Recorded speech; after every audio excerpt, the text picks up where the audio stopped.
ಮಹಾರಾಷ್ಟ್ರ ಅಧಿಕಾರಿಗಳ ನಿವಾಸ ಹಾಗೂ ಕಚೇರಿಗಳ ಮೇಲೆ ಲೋಕಾಯುಕ್ತ ಅಧಿಕಾರಿಗಳು ಗುರುವಾರ ಬೆಳ್ಳಂಬೆಳಗ್ಗೆ ದಾಳಿ ನಡೆಸಿದ್ದಾರೆ. ರಾಜ್ಯದ 7 ಜಿಲ್ಲೆಗಳಲ್ಲಿ 30ಕ್ಕೂ ಹೆಚ್ಚು ಕಡೆ ಇಂದು ಏಕಕಾಲದಲ್ಲಿ ಲೋಕಾಯುಕ್ತ ದಾಳಿ ನಡೆದಿದ್ದು, ಬೆಂಗಳೂರು, ಕೋಲಾರ, ಕಲಬುರಗಿ, ದಾವಣಗೆರೆ, ತುಮಕೂರು, ಬಾಗಲಕೋಟೆ ಹಾಗೂ ವಿಜಯಪುರದಲ್ಲಿ ಕಾರ್ಯಾಚರಣೆ ನಡೆದಿದೆ.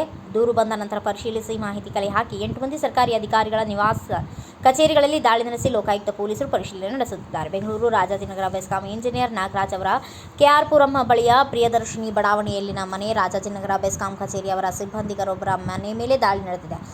ಇವರು ಮೂಲ ಚಾಮರಾಜನಗರ ಜಿಲ್ಲಾ ಕೊಳ್ಳೇಗಾಲ ತಾಲೂಕಿನ ಮಲೆಮಹದೇಶ್ವರ ಬೆಟ್ಟದವರು. ಕೊಳ್ಳೇಗಾಲ ಬಳಿ 6 ಎಕರೆ ಜಮೀನು, ಬೆಂಗಳೂರಿನಲ್ಲಿ 1 ಮನೆ, 2 ನಿವೇಶನಗಳು, ಕೋಲಾರ ತಾಲೂಕು ನರಸಾಪುರ ಬಳಿ ಭೂಮಿ ಹೊಂದಿರುವುದು ಗೊತ್ತಾಗಿದೆ. ಬೆಂಗಳೂರಿನ ಬಿಬಿಎಂಪಿ ವಲಯ ಮುಖ್ಯ ಇಂಜಿನಿಯರ್ ಟಿಡಿ ನಂಜುಂಡಪ್ಪ ನಿವಾಸಕ್ಕೆ ಲೋಕಾಯುಕ್ತ ಅಧಿಕಾರಿಗಳು ಬರುತ್ತಿದ್ದಂತೆ ಎಚ್ಚೆತ್ತು ಗಲಿಬಿಲಿಗೊಂಡಿದ್ದಾರೆ. ಕೆಲವು ಬಿಬಿಎಂಪಿಯ ದಾಖಲೆಗಳು ಮನೆಯಲ್ಲಿ ಸಿಕ್ಕಿದ್ದು, ಇದರ ಬಗ್ಗೆ ಪ್ರಶ್ನಿಸಲಾಗುತ್ತಿದೆ. ಚಿನ್ನಾಭರಣ, ನಗದು, ವಿವಿಧೆಡೆ ವಾಣಿಜ್ಯ ಸಂಕೀರ್ಣ ಸೇರಿ ಕೃಷಿ ಜಮೀನು ಕೂಡ ಪತ್ತೆಯಾಗಿದೆ.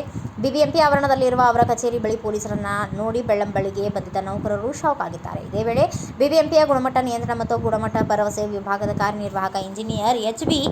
ಕಲ್ಲೇಶಪ್ಪ ಮನೆಗಳ ಮೇಲೆ ದಾಳಿ ನಡೆದದ್ದು, ಅಪಾರ ಪ್ರಮಾಣದ ಚಿನ್ನಾಭರಣ ಪತ್ತೆಯಾಗಿದೆ. ತುಮಕೂರಿನಲ್ಲಿ ವೈದ್ಯ ಡಾಕ್ಟರ್ ಜಗದೀಶ್ ಮನೆ ಮೇಲೆ ಲೋಕಾಯುಕ್ತ ದಾಳಿ ನಡೆದಿದೆ. ತುಮಕೂರು ಜಿಲ್ಲೆಯ ಶಿರಾ ತಾಲೂಕಿನ ತಾವರೆಕೆರೆಯಲ್ಲಿರುವ ತಾವರೆಕೆರೆಯ ಪ್ರಾಥಮಿಕ ಆರೋಗ್ಯ ಕೇಂದ್ರದ ವೈದ್ಯನಾಗಿರುವ ಜಗದೀಶ್ ಅವರು ತುಮಕೂರಿನ ಮಂಜುನಾಥ್ ನಗರದಲ್ಲಿ ಹೊಂದಿರುವ ಜಗದೀಶ ಕಾಂಪ್ಲೆಕ್ಸ್, ಶಿರಾ ತಾಲೂಕಿನ ಯನಹಳ್ಳಿಯಲ್ಲಿರುವ ಮನೆ ಮೇಲೆ ಲೋಕಾಯುಕ್ತ ದಾಳಿ ನಡೆದಿದೆ. ಜಗದೀಶ್ ಪತ್ನಿ ರೂಪಾ, ಸಹೋದರ ಕಾಂತರಾಜ್ ಮನೆ ಮೇಲೂ ದಾಳಿ ಮಾಡಲಾಗಿದೆ. ವಿಜಯಪುರದಲ್ಲಿ ಕರ್ನಾಟಕ ಗೃಹ ಮಂಡಳಿ ಎಫ್ಡಿಎ ಶಿವಾನಂದ ಕೆಂಬಾವಿ ಅವರ ಮನೆ ಮತ್ತು ಫಾರ್ಮ್ ಹೌಸ್ ಮೇಲೂ ಲೋಕಾಯುಕ್ತ ದಾಳಿ ನಡೆದಿದೆ. ವಿಜಯಪುರ ನಗರದ ಸುಕೋನೋ ಕಾಲೋನಿಯಲ್ಲಿರುವ ನಿವಾಸ ಮತ್ತು ವಿಜಯಪುರ ಜಿಲ್ಲೆ ತಿಡಗುಂದಿ ಗ್ರಾಮದ ಬಳಿ ಇರುವ ಫಾರ್ಮ್ ಹೌಸ್ ಮೇಲೆ ದಾಳಿ ನಡೆಸಿ ದಾಖಲೆಗಳನ್ನು ಪರಿಶೀಲಿಸಿದ್ದಾರೆ.